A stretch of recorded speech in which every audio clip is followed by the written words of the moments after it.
castles. They've long held a certain sway over our imagination, whether it's in fairy tales or on the lids of biscuit tins. An Englishman's home is his castle, and occasionally, a castle is an Englishman's home. But it's fair to say that these arrogant bastards have had it too good for too long. What was once a symbol of an oppressive elite has now been reduced to nothing more than the home of overpriced cream teas and yet another reboot of the Robin Hood story. It is time for someone to take these pricks down a peg or two. I'm Paul Duncan McGarity, and this is a practical guide to attacking castles.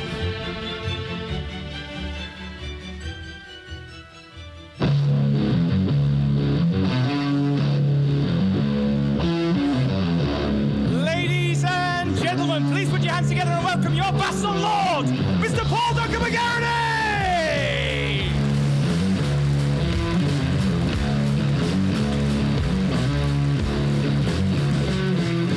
Hello!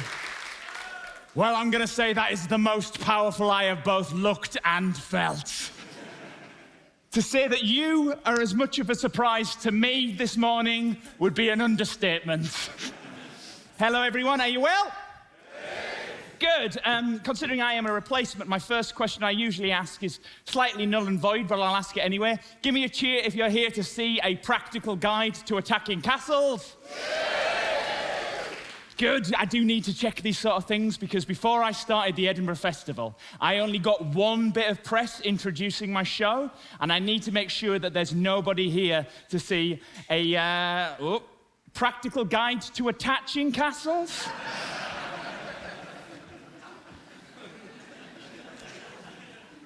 No? No one being shy? Just in case, I have worked on some material for you as well. You've got to clean the wall thoroughly and then use a really strong adhesive. So yeah, I am Paul Duncan McGarity. I am one of 3 stand-up comedian archaeologists in the UK. Yeah, I thought there'd be fewer of us as well. And I'm doing a show about castles, and people are like, why are you doing a show about castles, yeah? Where do you get off? But they're quite aggressive, they're weird. And I'm doing it because I'm a very specific kind of archaeologist. I am a historic standing buildings expert. And that means that I use archaeological processes to try and understand the history of a building. And anyone who has ever worked on a historic building will tell you that the best ones to work on are pubs. But a very close second is a castle, right? And I like them. They're sort of, they're incredibly solid and exciting, and just, I'm realizing I come too far forward on the stage. I'm suddenly out of the light, and I also know I'm too far forward because the front row just went, oh God, he's coming. You had the unmistakable look of a man who went, there's far too much man and metal in the room. Genuinely, it looked like the look on your face was like, oh no, I'm about to get a really horrible lap dance from a cheese grater. I don't want you to be worrying about that through the whole show, okay? Right, so don't worry about it, yeah? We'll get it out of the way now. Okay, you're all too into it, that's weird. I like castles. I think they're incredibly solid. In a digital world, they are undeniably real, right? You can't get away from how solid they are. And they're exciting, and they're things that we get taken to when we're children and told stories about chivalry and all that kind of thing. And guys, I just really want to mess one up. I think it would be fun, you know. I think castles are like, sorry, you still look worried. You're still worried? That's reasonable then. I get told this is quite an imposing look. Like people further back don't get the full impression of what this is right now. Like that's a full-size guitar to me.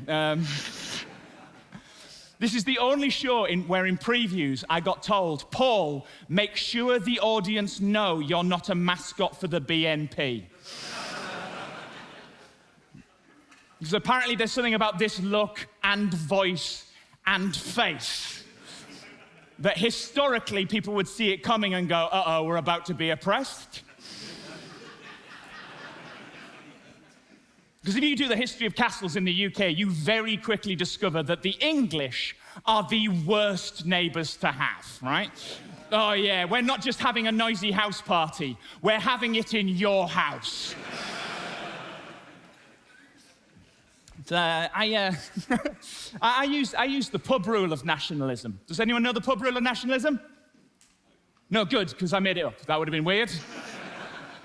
Pub rule of nationalism is this, right? If you see a pub that is covered in Scottish saltaires, you can probably get a decent whiskey, right? If you see a pub covered in Welsh dragons, you can probably watch the rugby.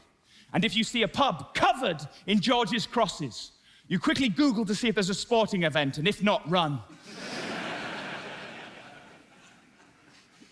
I have to say all that, because castles are, I'm not one of those people who say that things in the past were better. I definitely know things in the past were not better, because I chose to wear a suit of armor every single day at the Edinburgh Festival, with the thought in my head being, well, they wore them all the time in the past, and it was day 4 when I remembered, oh yeah, and they died when they were 23.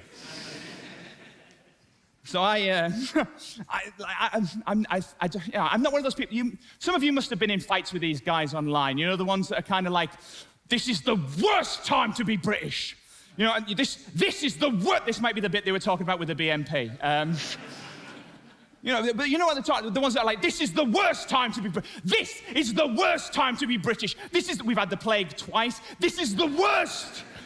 This is the worst time to be British. We've had 2 civil wars. This is the worst time in the 80s.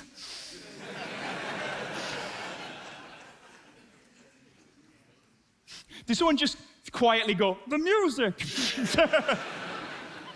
How dare you? You don't know, you weren't there. Oh, that was the bad thing. All right, okay, fair enough. You're on. I don't need to crush you like an enemy. But there was something about the confidence people used to approach castles with, because castles are designed to keep us out. They're one building that is designed to stop people coming in, and they have all sorts of things, like from the original Motte and Baileys to the curtain walls to the postern gates to the matriculations, the crenellations. This bit's only in because someone once told me I don't talk about castles enough, and frankly, I'm just showing off. There are things in castles called murder holes. Nothing good comes out of a murder hole. And we used to have people used to have a stick in their hand, have a look at a castle and go, yeah, I reckon I can take it. I've been put off by high ticket prices. How much? Sod off, I can see it from here. What, it's got an armory? Fine, take my money.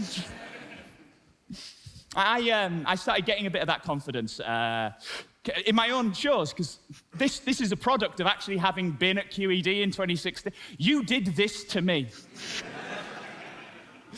Because I have actually stopped performing comedy in normal comedy clubs on Friday and Saturday nights. Because I don't know if you know this, but Friday and Saturday nights is where the UK keeps its strategic supply of bell ends.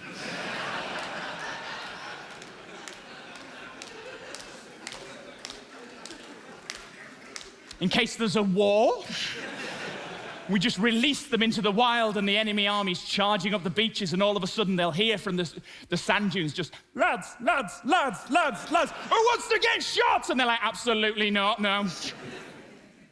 I started doing it in more sort of sciencey and history-based gigs. I started performing. This show is basically because I wanted to take a stupid idea attacking castles, take it frankly far too far, and see if anyone turned up and what is happening. I don't get heckled as much at those gigs. It's really nice, but I have suffered a live peer review. At one, it was a 2-day, I've been at one that, no hecklers, but the gig was protested. It was amazing, right? And it was a science conference, and so the protesters were mostly there for the scientists, but I'm an egotist, so I was like, oh, some of this is for me. But we were protested by some really diverse groups of people. On day 1, we were protested by some homeopaths. Yeah. Only one guy turned up, but his impact was massive.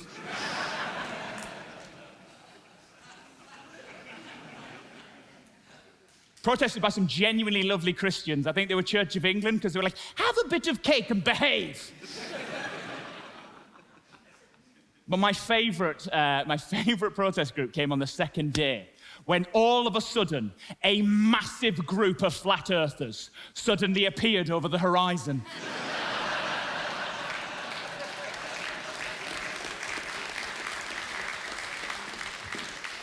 Can't tell those jokes on a Saturday night, can I?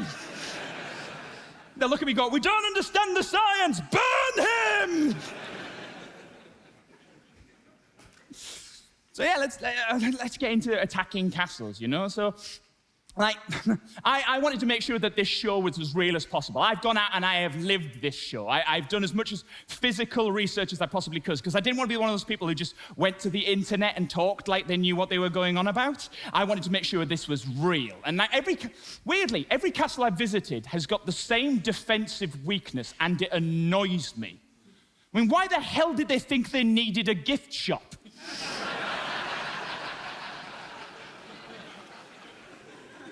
Doesn't make any sense, does it? What were they hoping for? That somebody would like, charge! Kill all of the English! Ah! Ooh, locally produced jams. Just get this image in my head of an English king sat there and someone runs in and goes, my liege, the French have managed to breach our walls. And he goes, don't worry. They'll never be able to choose from our wide selection of pencil sharpeners. I wanted to go out and I wanted to make sure that I lived this show, that it was real. I've visited lots of castles. Genuinely, one of the best and easiest ways of getting into a castle is what you do is you wait 400 years and you buy a National Trust membership. Except that some of you are already skeptically looking at me going, Paul, that's clearly not a flawless plan. You have forgotten about English heritage. The silent civil war none of us wish to speak about. And that only works in England. You try and get into a proud Scottish castle with an English heritage card. And, well, I used to say it was a trip to the dungeons until I did perform this show in Scotland. And I got to that line and I went, you try doing that in Scotland. And a woman on the front row went, yeah.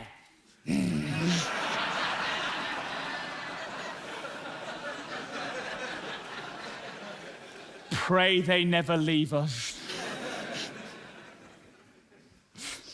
Right, this is usually the point when I'm doing this show to people in comedy clubs, this is usually the point where they're looking at me going, well, he's put a silly title up, he's done a fun show. I imagine he'll tell us what it's really about, like the secret theatrical reason for doing all of this. I mean, he couldn't possibly talk about castles for an entire hour. So my favorite regional body that deals with castles, that's how niche we're gonna get. No, my favorite regional I'll take that one back. My favorite regional body that deals with castles is the Welsh one, and it's because of its name. The Welsh one is called Cadw. Isn't that lovely? Now, if you want to attack a castle, if none of you are it's because people have genuinely come up to me going, I haven't really learned how to attack a castle. I'm like, why did you need to know?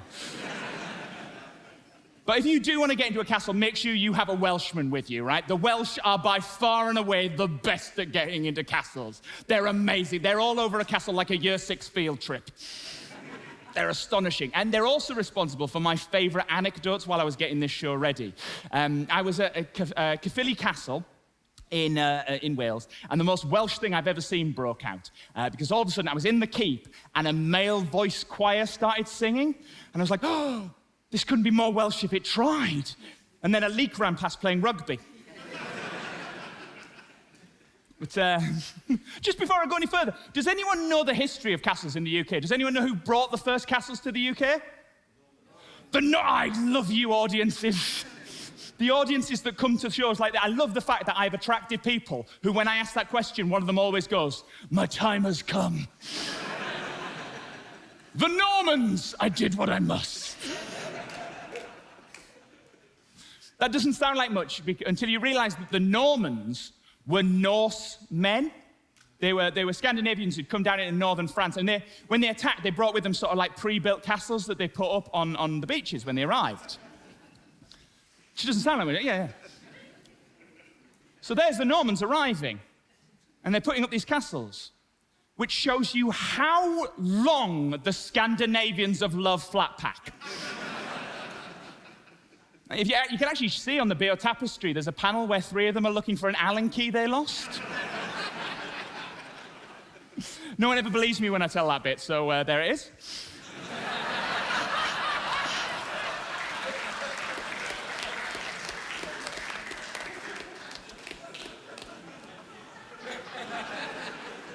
If you want to know exactly how far is too far, this panel is a good example. I wasted an artist's entire day with this. It doesn't appear again in the show. That is for one joke. To the point where I made sure that the Latin does read, I told you to read the instructions.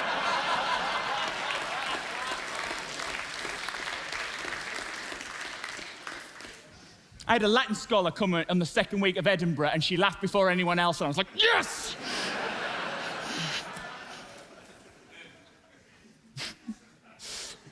I'll actually tell my favourite anecdote about the Welsh. I previewed this show in Merthyr Tydfil, and a woman at the end came up and she said, oh, I really enjoyed that. It was very funny, but, you know, I laughed along. There were some bits of it I didn't like, but mostly it was really good. And I was like, no, it's a preview.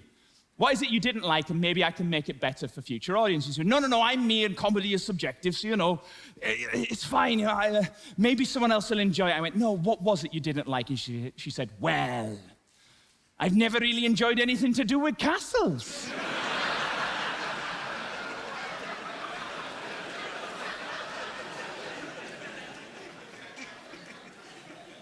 Thanks for staying. I can say the Welsh actually, they broke down how to get into a castle. The Welsh seem weirdly still ready to attack a castle, because if you go on Cadoo's website, you can download a PDF called How to Successfully Besiege a Castle. In case we come back, I don't know. I thought that was what the toll road was about, but no, they're ready for us. And they break down how to get into a castle into 4 main ways, and it is a hell of a list.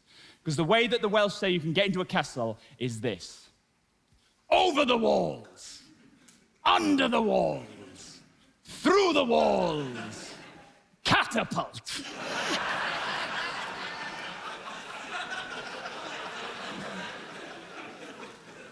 That makes any list better, doesn't it? Oh, you go shopping. Eggs, milk, flour, catapult. That even improves lists that are already good. I mean, look at this one. John, Paul, George, catapult.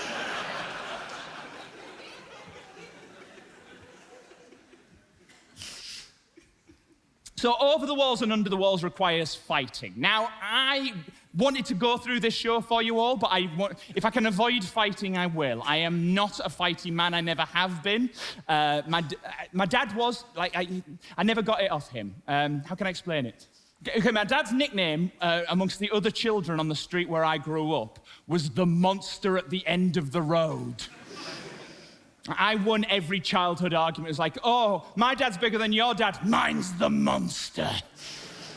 But I didn't get that off him. So if I can avoid fighting, I will. Despite the grandness of the setting, this show doesn't end with me wheeling out a catapult. Sorry. I just can't. Oh, my goodness. Wow. That broke a lot of heart. What did you want me to do? Just be like, look at this. Okay, fair enough. So that's next year then. Kickstarter starts today. Buy me a catapult. I'm sure the police would have questions. So I'm going to try and go through the walls. Now, the Welsh broke that down into 2 main ways for us as well. I haven't got time for all of them. This is a slightly shorter version of the show. But the 2 ways they said to go through the walls were to trick your way in and to inspire your way in. Get someone else to do it for you, basically. Now, as the front row can attest, I am not a very sneaky man.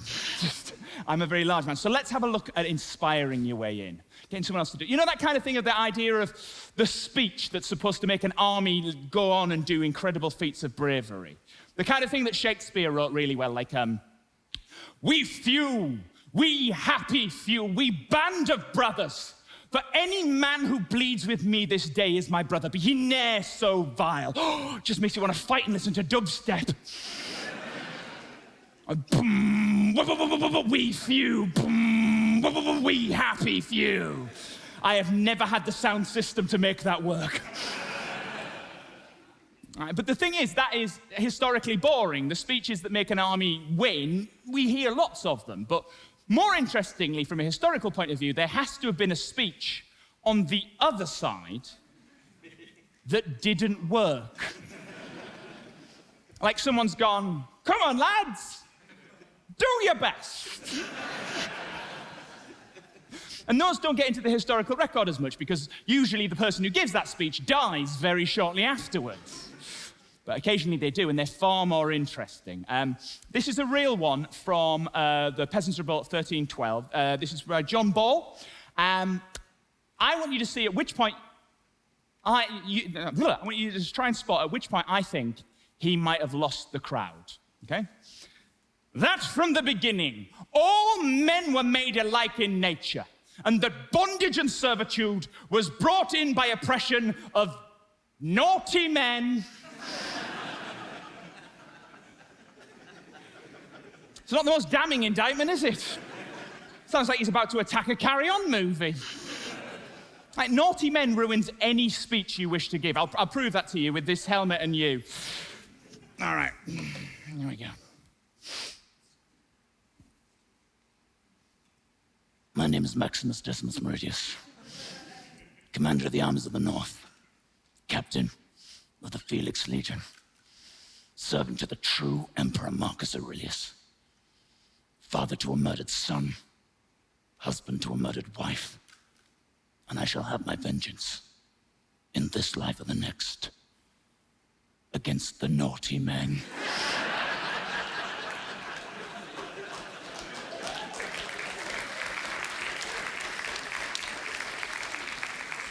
Not strong, is it? The other one that Hollywood gets wrong that I absolutely love is if there's any fans of like Game of Thrones and kind of like, yeah, what, in this audience, what a surprise. They always have like a scene about 2/3 of the way through where someone will stand up and go, I do not wish to lead you, but if I must, I will. For each of you have shown bravery and fealty to me, and on the field of battle tomorrow, I shall lead you from the front. And then another man stands up somewhere else in the room and goes, I shall follow you, as my father followed your father, and my grandfather, well, he thought your grandfather was a prick, but we got to start somewhere. For I have always seen you as my lord, my liege, as King of the North, King of the North, all right? And then, because it's Hollywood, they edit cut away. Right? And that's what you can do. You can edit in Hollywood. But if that was real life, you can't edit away. So what you've got is a room full of people just going, King of the North! King of the North! King, can I sit down yet? Okay. King of the North! King of the North! I don't want to be the first. He has killed people. King of the North! King of the North! Are we going to plan anything or just, King of the North! They lose the battle the next day because no one can move their arms? Maybe I'm not a very inspiring person either, which means I've probably got to fight my way in. Like I say, fighting is a weird one because it used to be if you wanted to lead people into battle, you sort of had to strap on a suit of armor, not just turn on caps lock. It's changed a bit. I should explain something to you so that the rest of this makes sense. I used to weigh a heck of a lot more than I do now. And my heaviest, I weighed 23 stone. Thank you to the whistle and the because not everyone works in stones, and so there were a few people thinking, well, how heavy is that? And now they know I weighed one. I was a big lad. My nickname at school was Achu Ono. Nothing to do with the Beatles. What happened was I was in a geography class wearing a pair of trousers that didn't used to be tight but were now tight, and I sneezed. And the button on my trousers jumped 2 desks and ricocheted off the whiteboard at the front of class. And I went, achoo! Oh, no.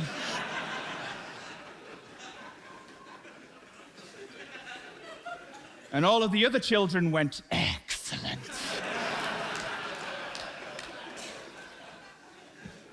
So I decided to lose the weight, and I did. It was good for me. It made me feel better, made my knees better, my back better. It was grand. It felt great. Except a really weird thing started happening. There was a group of guys in the town centre where I grew up, and they'd never paid attention to me before, but all of a sudden, every time I walked past them, they gave me this really weird feeling. And it was like they were looking at me just for my body. And they'd shout stuff as I was going past as well. They'd be like, hey, do you want to go on an adventure? I'm like, no, that's a weird thing. No, thank you. Week in, week out, same guys, same place, same thing. As I'm walking past them, they're just trying to get my attention, trying to call me over again and again, always making me feel like I'm just a piece of meat until eventually I snapped and I just turned to them and went, look, will you sod off? I am never going to join the army. Stop asking. And that was it. All of a sudden, I was a fit young man in a provincial town, and I'd never had much dealings with the military. I'd had a bit. I'm from a town called Middlesbrough in the northeast of England. Does anyone know it? Yeah, did you see how that dropped off quite quickly there? That level of despondency is about right. Like one person going, no. Middlesbrough, if you don't know it, is now legally the worst place in England. This is true, and I'll tell you how it happened. A couple of years ago, a TV program called Location, Location, Location put us top of the list of worst places to live, which is fine. It's a TV program. It doesn't mean anything, yeah? Except that our mayor, a man called Ray Mallon, took offense at this and took the TV program to court for slander.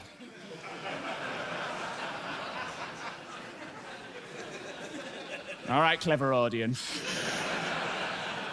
And he lost.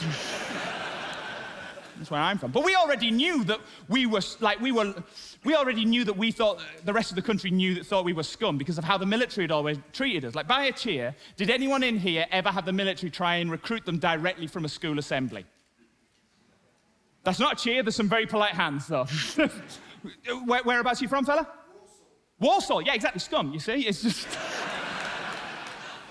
But we were definitely lower than you because we were right on the bottom of the scumometer. Because you can tell where you are by the different branches of the military and how they treat you. Like the poshest branch of the military, the Navy, yachting with guns.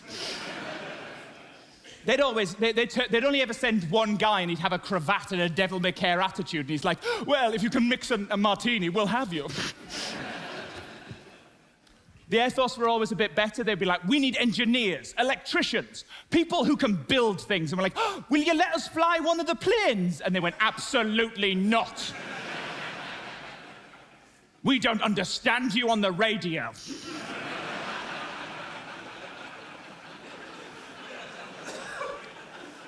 All right, lads, we got some right rags bastards up here. We're going down tune for a... No, he's right, that is reasonable. But then the army turn up and you know that they're there for us because they turn up in mass. There's 17 of them, or is there? Because they're all dressed alike and move like a herd of zebras. And they fill up the room and they block every exit, and the main guy turns to us and just goes, before we get started, quick question. Who here knows what a human shield is? We were cannon fodder. We were the lowest of the low, and they'd never looked at me that way, but all of a sudden I was a fit young man in a provincial, economically depressed town, and they were like, gimme, right? They were after me. It was predatory. So something snapped in my head that day, because they'd never looked at me before, and all of a sudden I just went, look! If you didn't want me at my worst, you don't deserve me at my best. Because I am spiritually a sassy black lady. Never had a whoop before. But I wanted this to be real. I've never fought before, but I needed to speak to you from a position of reality. Not to be just made up from online stuff. So I needed to learn how to fight.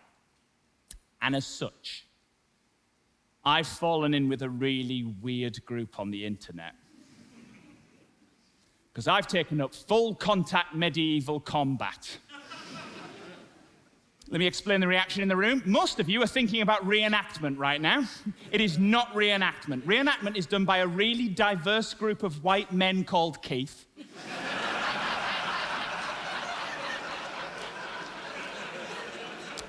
Hello to the Keiths. Whereas what I do is basically mixed martial arts, team on team, in a full suit of armor with real weapons. It's insane. You can win by knockout. Right? And like people who, when you tell them, there's the same questions come all the time. They're like, well, who does this sport? Well, I'd say the people who are attracted to it, because it really does hurt when you get hit. So the guys that do it are people who haven't fully accepted what they're really into is BDSM. Like they go, that hurt, I hope it doesn't happen again.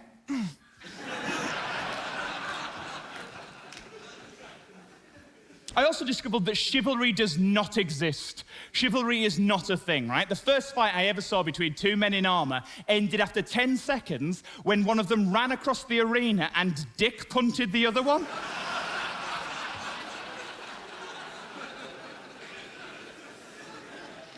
You ever heard a man whimper in a helmet? Sounds like someone lost a dolphin in a cave.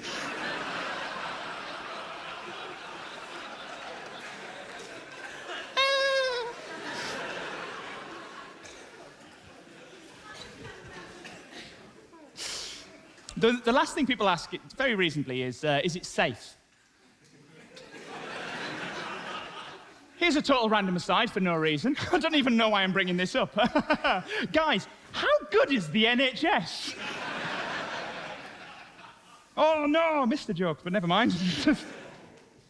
Yeah, that happened when someone punched me in the face and the crossbar of a sword went in through the eye sockets of the helmet I was wearing and tore into my eyebrow. Yeah, that is a really difficult injury to explain in A&E.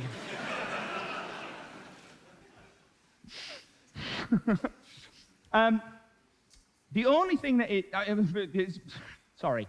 The reason is I'm stumbling is because I missed the slide and I know that there's a callback later on, so we're going to have to go back. Flawless, McGarry. It's not like it's the biggest stage you've ever done. So very quickly, there were a couple of other ways of getting into a castle that I have thrown out, right? That you just... Now you're all going to be like, which bit's the one that he's calling back to? There's a couple of other ways that you can get into a castle, but genuinely, if you want to know how to get into a castle, the most successful way is a siege, yeah? That's the most successful way. You just gather loads of food and you sit around and wait. But I didn't think theatrically you'd like to see a show where I just stood here with a sandwich going,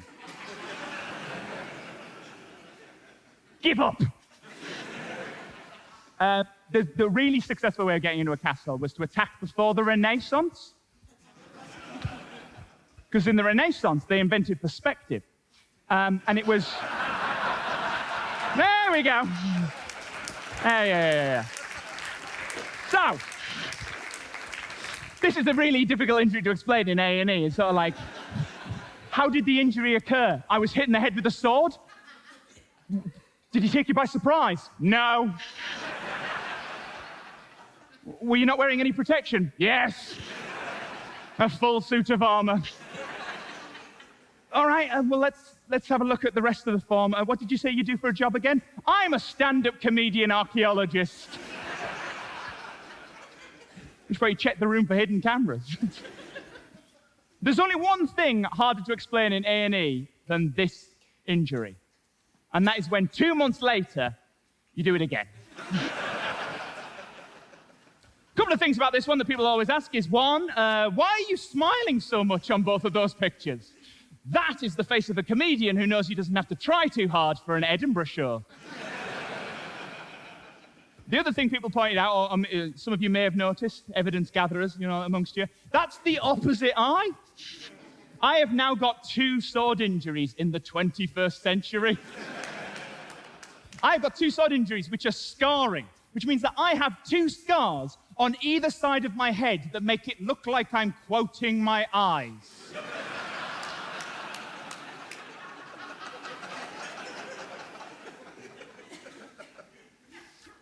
This is an interesting part of the show, because in all of my blurbs in Edinburgh, I warned people that there would be blood. However, I have to give another warning now. If anyone's a bit squeamish, there's another injury that I have cropped out from this picture. I'm about to show you it. So if anyone... Yep, there it goes. There's always one person who just goes, no, looks down away. Because I also discovered on that day what happens when you try and block a sword with your hand. Now the smile makes even less sense.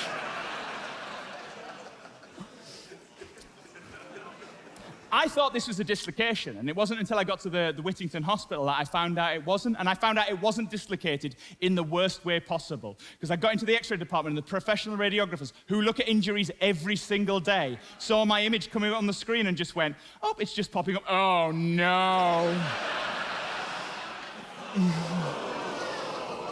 For anyone who's feeling sorry for me, don't, right? Because that injury meant that I got to try morphine for the first time. Whoa! Oh, that is a hell of a drug, isn't it? I did not know your hands and feet could come.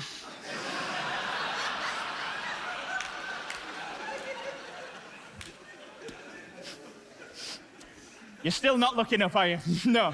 No. People have told me that even this is too hard to look at, so don't worry, for you people, I have recreated it in breadsticks.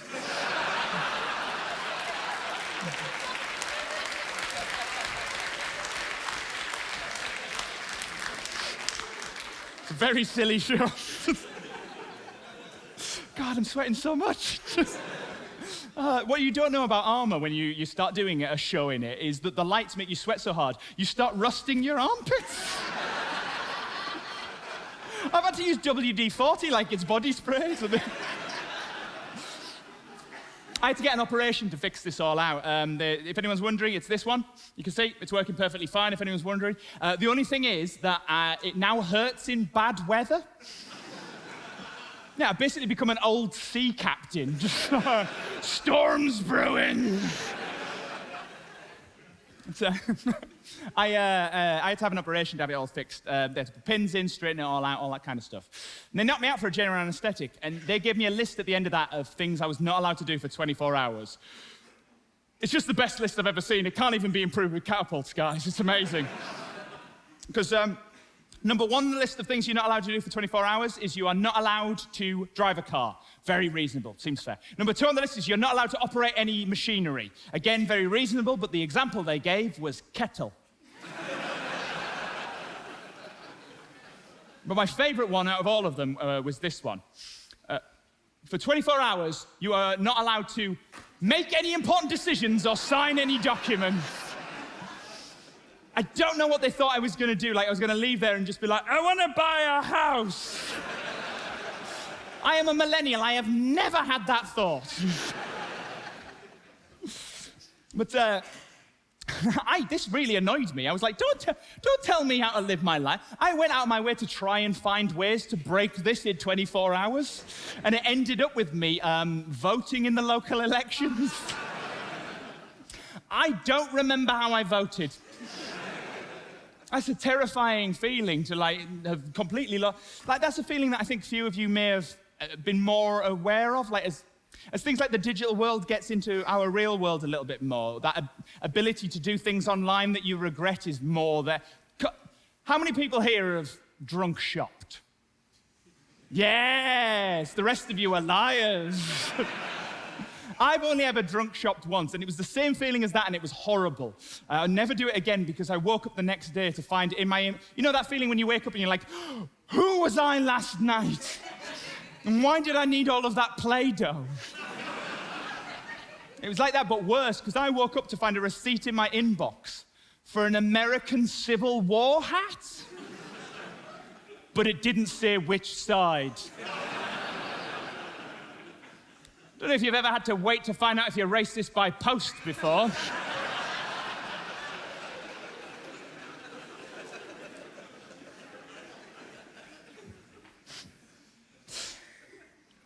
I found out some interesting stuff about myself when I was doing it. Despite the injuries, I found out I'm really good at medieval warfare.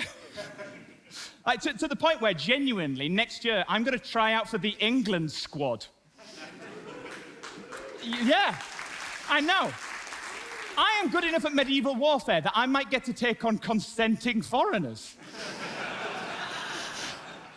It's bizarre, isn't it? And that's a bittersweet thing to discover, that I'm a bit older, I'm an ex-fat lad, I'm like, to find out I'm good enough at a sport to represent a whole country is, maybe it's a bit too late in life. But even more bittersweet is to discover that I have a set of skills which 400 years ago would have let me rule you with an iron fist. Yeah, I could have the velvet, I could have fisted you. No, mate, I don't know.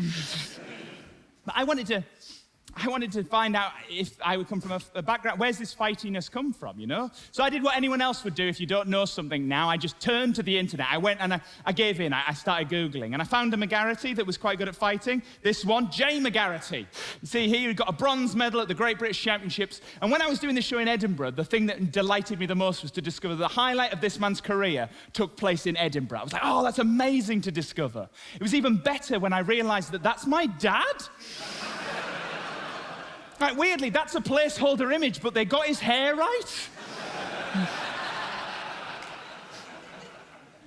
Like I say, it shouldn't have been a surprise. Like, I didn't know he'd done that, but it suddenly made a load of his parenting decisions make a lot more sense. Just sort of like, shh, go to sleep.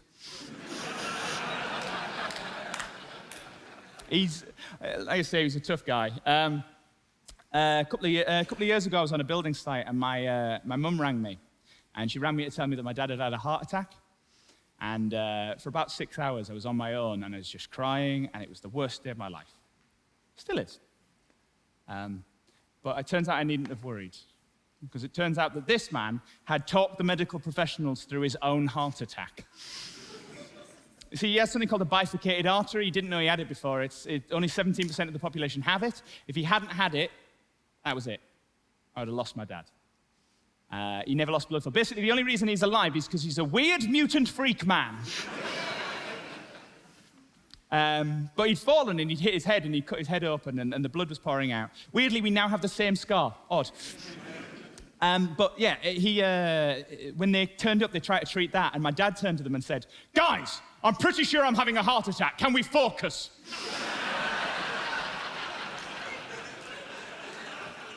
It's the toughest man you'll ever meet. I did find one other McGarity, but he's barely worth mentioning. For clarity, that is not over the war. That is in one night.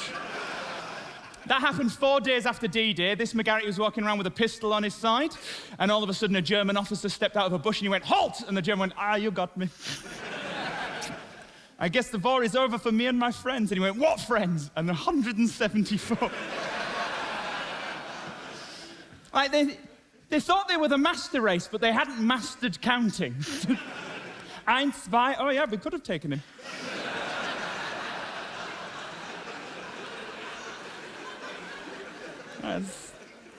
That's pretty embarrassing. No one tell Hitler, okay? Yeah.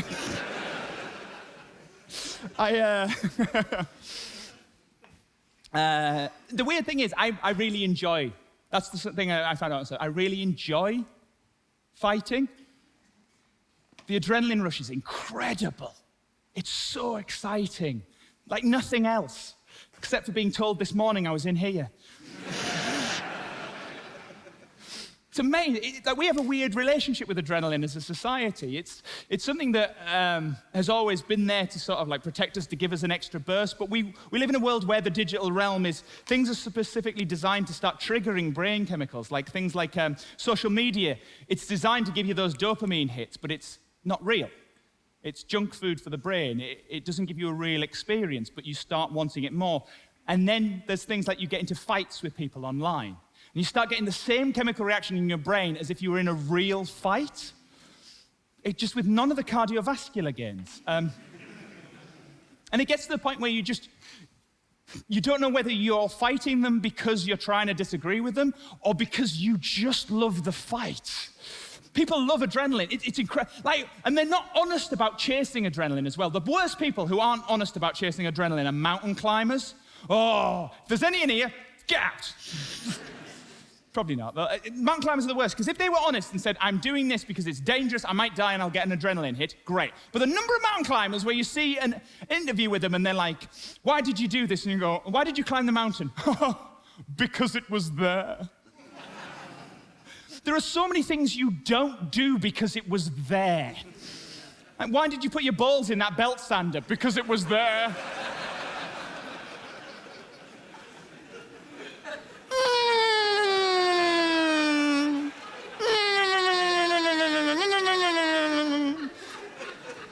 You shouldn't have left me alone with it. You know what I'm like.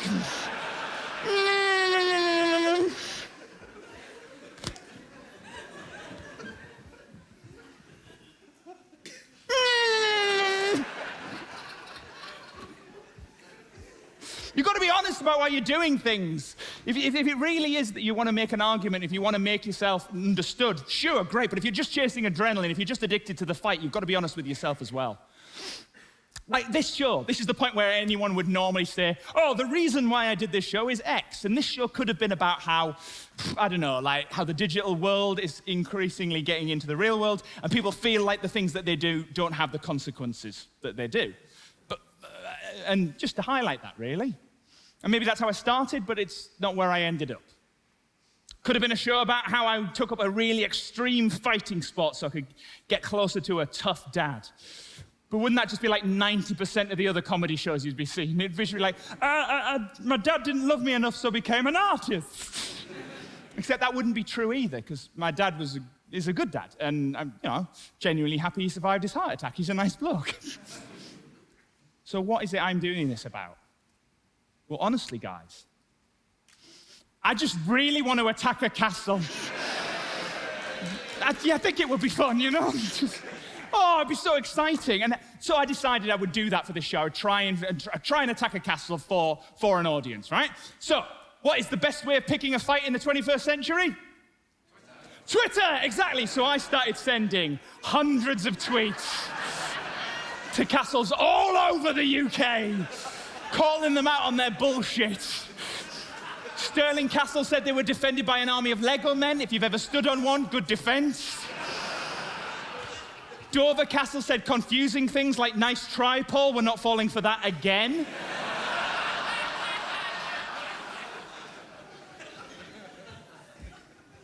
But nothing came back for months. Nothing, until eventually this happened.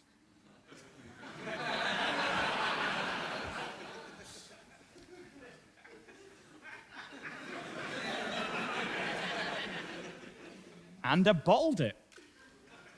Yeah, that's the closest I got to fighting a castle. No, basically, I had the perfect Twitter experience. I was like, I'll fight anyone, and someone went, go on. Then I went, no, thank you. The admin didn't work out. We didn't get it to match up, but I wanted to be honest with you. Because if it's not real, if it's just that junk food for the brain, we can tell when something is a real experience. And whilst it's a terrible end to a show, but you have to have the full real experience. So, sorry?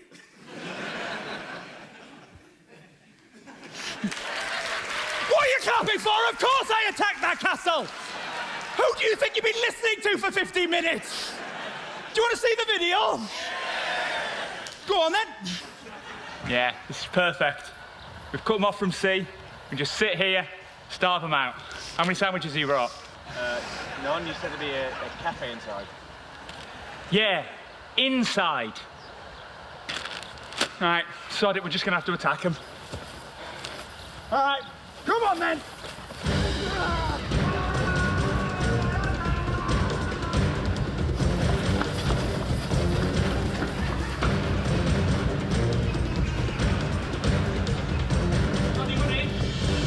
Not on me, mate.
Can I just get past?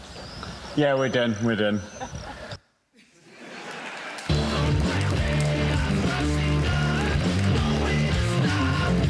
Yes! Thank you! Thank you, everybody. Have you enjoyed yourselves? Excellent. I want to thank everyone at QED for having me today.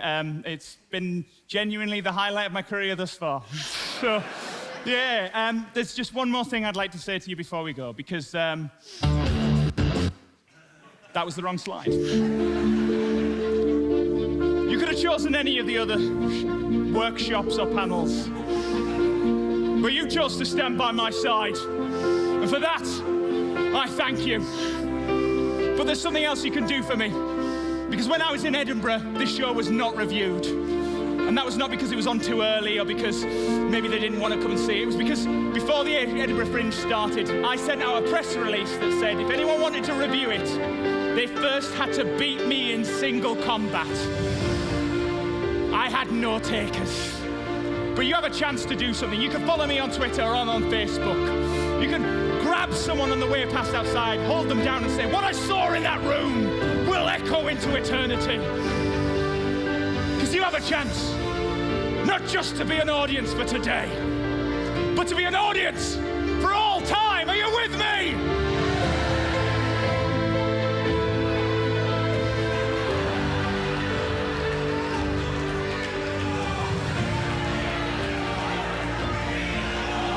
Thank you.